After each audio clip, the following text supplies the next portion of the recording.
que está na crise, porque não sabe administrar as finanças, há uma crise conjugal e há separação. Então a gente precisa ficar atento nisso.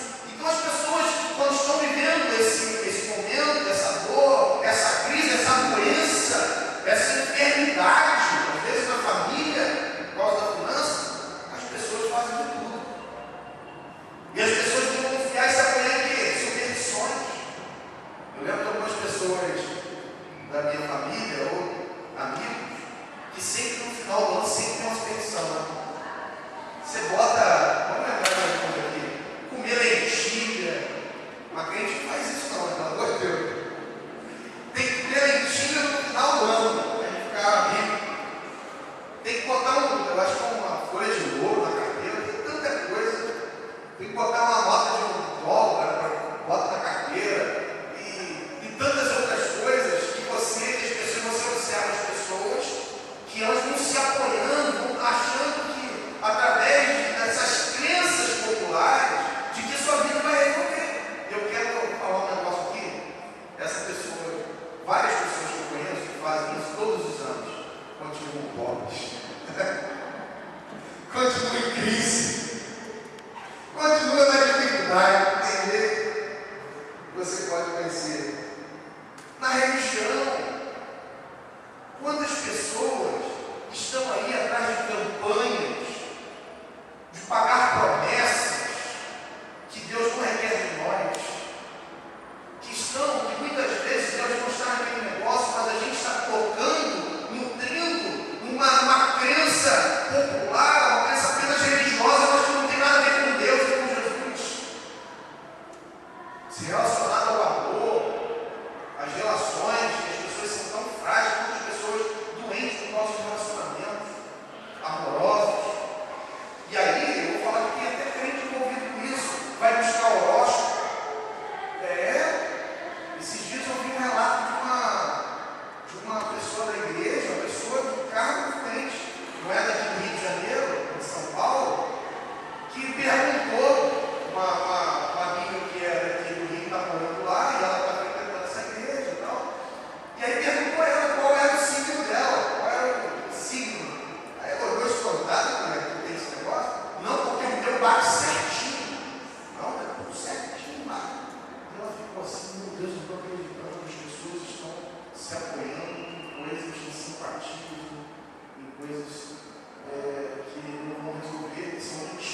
quer ser curado, ele dá uma resposta no versículo 7, ele diz: Senhor, eu não tenho ninguém que me ajude, que me ponha no tanque com água agitada.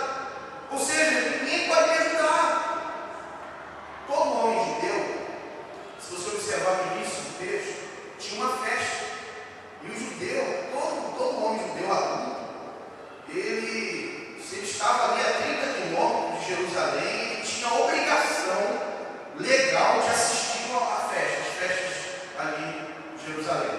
Então, se ele estava ali 30 quilômetros ali, ele tinha a obrigação de estar presente na festa. Então, certamente, esse homem tinha os familiares dele, tinha alguém que ia ser, e ele não foi ajudado.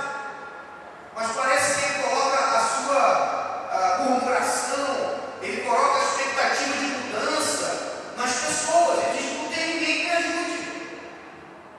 E quantos de nós, irmãos, estamos colocando, às vezes, a nossa expectativa, a nossa esperança em pessoas? E aí a gente fala: eu estou assim porque o pastor não me deu aquela assistência, porque o pastor não me visitou, por isso que eu estou assim. Eu estou aqui a ser aquele meu irmão que tem condições financeiras, que tem uma vida melhor. Se ele me ajudasse, eu não estaria nessa situação. Se fulano de tal, que a gente coloca como se para resolver o nosso problema, para resolver as nossas crises, dependesse apenas dessas pessoas. Então esse homem coloca desesperadamente a sua esperança nas pessoas. Irmão, mas existem situações na sua vida que ninguém pode fazer nada, só Deus. O milagre que você precisa nessa noite não está nas mãos das pessoas, daquela que você tem colocado e murmurado, mas o seu milagre está nas mãos de uma pessoa: Jesus de Nazaré. É nele. Nele está a solução dos seus problemas. Mas apesar desse homem então colocar a sua esperança em coisas, em situações que não podiam resolver o seu problema, mais lindo do texto, mais maravilhoso do texto, está agora quando nós vamos continuar aqui na exposição. É que mesmo diante dessa expectativa e esperança dele, em coisas que não podiam resolver o seu problema, diante daquele lugar de muitas pessoas enfermas, o que eu acho maravilhoso é que Jesus, ele dá sempre o primeiro passo. Ele sempre intervém na nossa história de fracasso. Ele sempre entra na nossa história de fracasso. Ele age, ele entra, ele dá o passo inicial. E foi isso que Jesus fez. Ele entrou naquele ambiente de doenças. Ele entrou naquele ambiente de fracasso. Ele entra naquele ambiente de derrota. E ele intervém na história desse homem. É isso que Jesus faz contigo nessa noite. Ele dá o primeiro passo na sua direção para mudar a sua história. Ele está indo na sua direção nessa noite para, de forma soberana, intervir na sua história, na sua caminhada e fazer a diferença. Então veja o que Jesus faz ali na vida deste homem, de forma extraordinária. Observe comigo. Vou esperar um pouquinho. No versículo 6, veja comigo. O versículo 5 descreve então que aquele homem estava ali deitado, enfermo, havia 38 anos. Se ele estava aos 38 anos dentro do templo naquela região, a gente não sabe. A gente sabe que ele há 38 anos padecia dessa enfermidade. No versículo 6, a Bíblia diz assim: vendo deitado, ou seja, Jesus ele entra no ambiente do fracasso. Jesus ele se compadece daquele homem, ele vê aquele homem e se compadece daquele homem. Porque Jesus, irmãos, ele veio para os doentes. Ele veio para mim e para você. Eu não sei, mas na minha igreja, hoje eu falei para a gente, aqui é lugar de doente, aqui não é lugar de. Tem gente aqui que está precisando. Nós estamos aqui, a igreja não socorro, a igreja, nós somos tratados constantemente.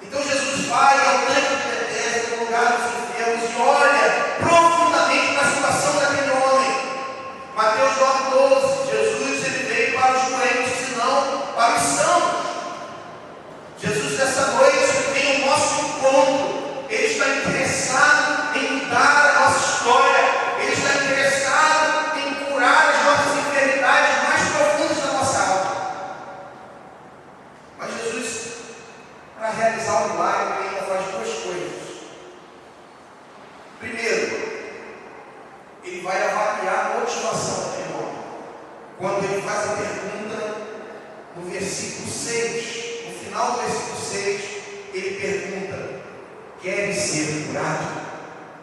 Parece uma pergunta idiota, não é? Parece uma pergunta sem sentido de Jesus. Se fosse aquele seu Saraiva, quando tinha seu Saraiva, eu chamava de tolerância zero, ele ia falar assim: não, Jesus, eu não quero ser curado, não quero ficar aqui, já estou 38 anos, tá bom, que situação.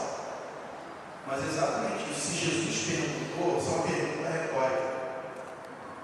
É aquela pergunta que não precisa ser respondida, mas que quando você faz a pergunta a alguém, faz aquela pessoa avaliar as motivações, faz aquela pessoa profundamente pensar sobre isso. A Bíblia é cheia dessas perguntas. Por exemplo, ali em Gênesis, quando Adão e Eva, pecam contra Deus, e aí Deus faz uma pergunta: Adão, onde tu estás? Não é uma outra pergunta óbvia, é uma pergunta entre aspas idiota. Deus sabe todas as coisas, Ele é onisciente, Ele é onipresente.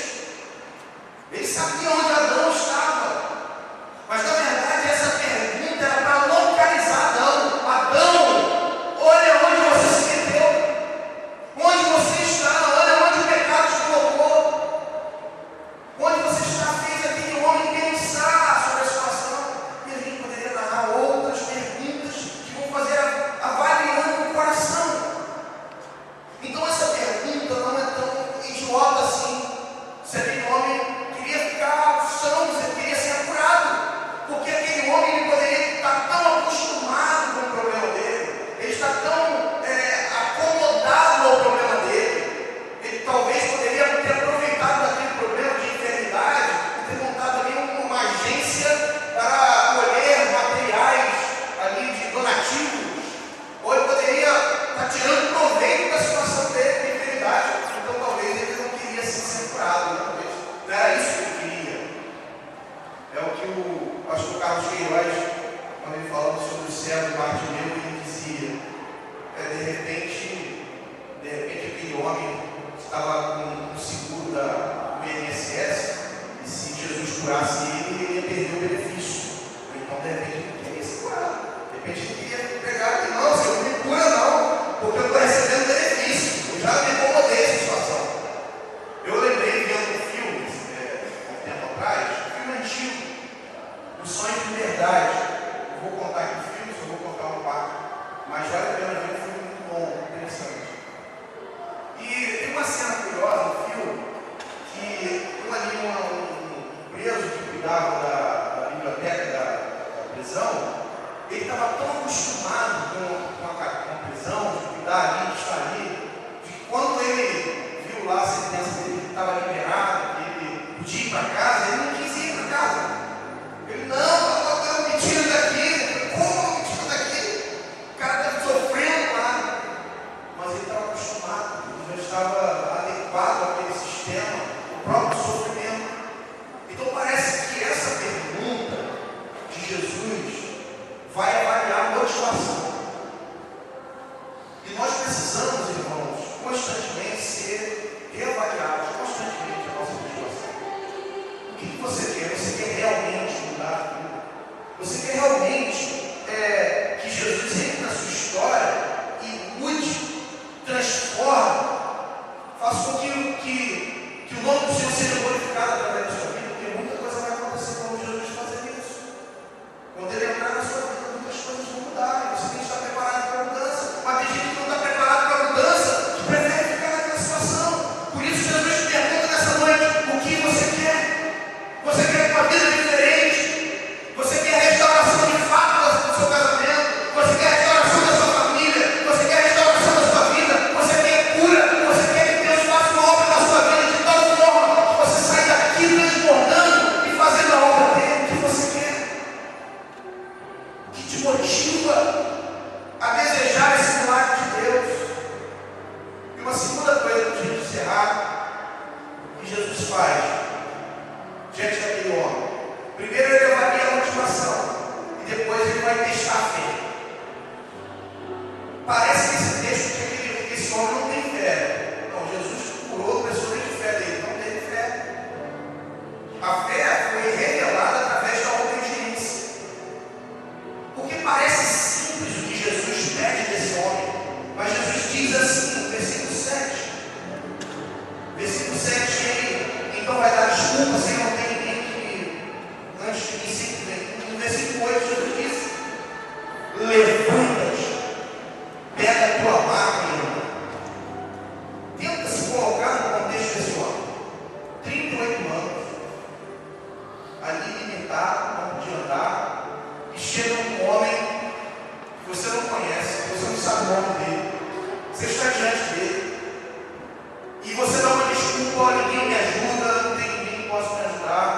esse homem olha para você e diz: levanta.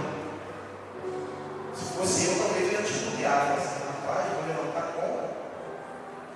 Esse homem pede para me levantar, eu ia ser incrédulo. Então, a obediência desse homem revela a fé dele. Em todos os 7 sinais que nós vamos observar, em todo o livro de João, uma coisa muito comum nesses 7 sinais é o elemento fé. É o elemento confiança na palavra de Jesus. No capítulo 2 da transformação da água em vinho, aqueles homens que levaram as talhas, eu falei quando eu preguei lá, com a água, irmãos, eles tiveram muita fé. Porque se você observar aquele texto, aqueles homens estão levando água para o mestre de sala. Eles não estão levando ainda um vinho não transformado. Imagina até o último segundo levando água para o mestre de sala e eles se perguntando: rapaz, tem água nesse negócio. Vamos deixar pelo meio do caminho para a gente pagar mico. Mas não, eles foram até o fim. E eles escolheram a água e entregaram ao mestre de sala. E no momento final, o mestre de sala prova e o milagre acontece. É o fim. Jesus transformou o milagre acontece. Exigiu fé daqueles homens.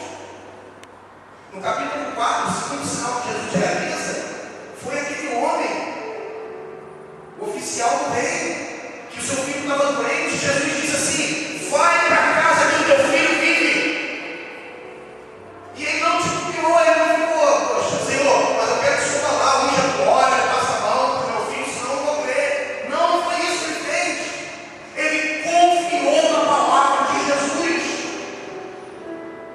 Agora, este homem, Jesus está dizendo: levanta, meu filho. Jesus está testando a fé desse indivíduo. E aquele indivíduo olha para Jesus e olha nos seus olhos e vê que ali é um homem diferente. E ele obedece a palavra de Jesus. Nessa noite, Deus te convida a confiar na palavra de Jesus. E essa é a palavra: levanta. Levanta da situação que você está vivendo. É Jesus que te diz nessa noite: levanta. Creia no milagre. Confia naquilo que o Senhor te diz nessa noite. Dê um passo de fé. E para concluir mesmo agora, 3 coisas aconteceram aqui para a gente encerrar. No versículo 9, a Bíblia diz o seguinte: imediatamente o homem ficou curado e, pegando a maca, começou a andar. Ao ser transformado, aquele homem começou a andar. O que eu quero dizer, que o milagre que Deus tem para realizar na sua vida, aquilo que está emperrado, se sua vida está travada, você vai sair daqui andando, sua vida vai andar nessa noite. Vai começar a andar os processos de Deus na sua vida.